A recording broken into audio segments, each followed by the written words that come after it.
Yes, mbahaye ikaze mwe mukurikira filimi zacu nge ndi Runtime Big Baddest, the number one journalist original Rwanda Big Machine, Captain Kuli Launch.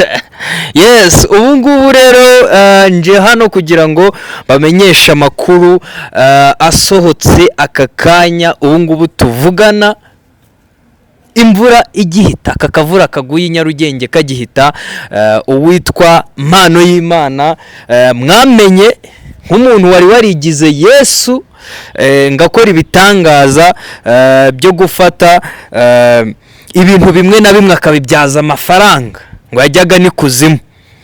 Nyuma yuko rero uyu nguyu Mpano y'Imana atuburiye urukiko narwo akajyayo akigira umusazi cyangwa se umuntu urwaye mu mutwe, hakagera mu rukiko rimwe na rimwe ngakavuza induru. Bamubaza ati se Mpano y'Imana wavutse ryari? Akavuga ati ngewe Mpano y'Imana nisanze ku isi mfite imyaka 2.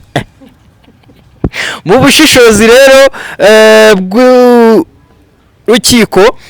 cyangwa se bw'ubushinjacyaha bw'u Rwanda bwasanze ko umuntu bita Mpano y'Imana wari warigize Yesu Kristo, igihe cya Yesu Kristo cyo kuzuka kitari cyagera ngabe yagaruka, kubera ko Bibiliya itubwira ko ngo Yesu Kristo azaza nk'iki?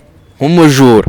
Rero Mpano y'Imana we yaje muri system itamwemerera kwitwa Yesu Kristo. Ubu ngubu rero tuvugana, nyuma yuko ribu yari yararebye ikabona yuko mu bantu igomba gushyiraho ijisho ikaba yabageza ku bushinjacyaha bw'igihugu cy'u Rwanda na Mpano y'Imana arimo, bitewe nuko mu byo yaregwaga hari harimo ubutubuzi no gukora n'ibindi bintu bitemewe n'igihugu, binatandukanye n'umuco w'igihugu. Mpano y'Imana basanze nta handi hantu akwiriye kuba yakisanga uretse imageragere.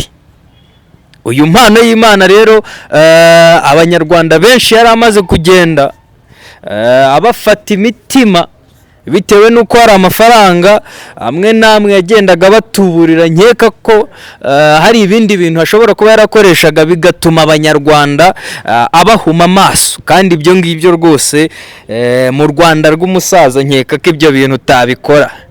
N'ubitekereza nawe rwose ajya ari menge, kuko ikintu mbona nuko Rwanda Investigation Bureau iri mu kazi kayo kandi yaje kugira ibintu ikemura byayobyaga abaturage b'u Rwanda, byayobyaga urubyiruko muri rusange n'abantu bose bakurikira social media, ariko kandi bikanangiza n'isura y'igihugu.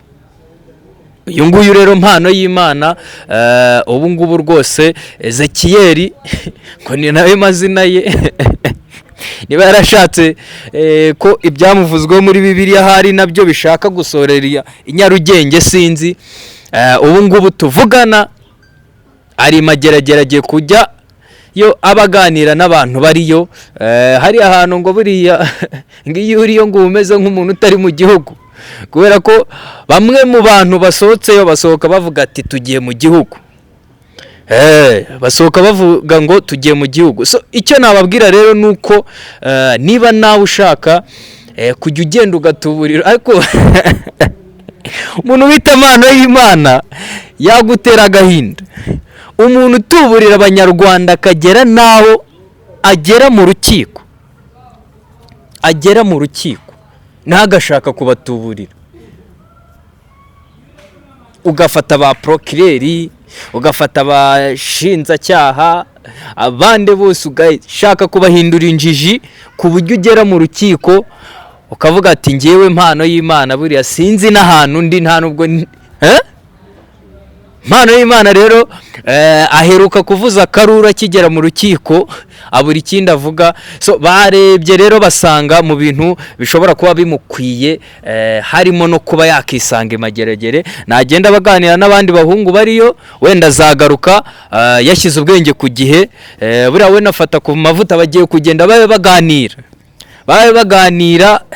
babazanye ibyo bakoze kandi bakoraga ngo bagira ngo batwike.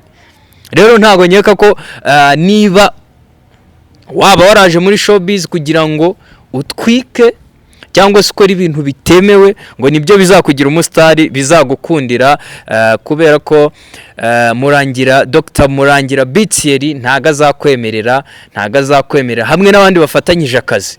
N'ayo makuru rero twagira ngo tubagezeho hano kuri filimi zacu. Ibindi bishobora gusohoka nyuma y'ibi ngibi murabizi ko hano ni kuri Fast Post. Amakuru ya mbere uba ugomba kuyakurikira hano kuri filimi zacu.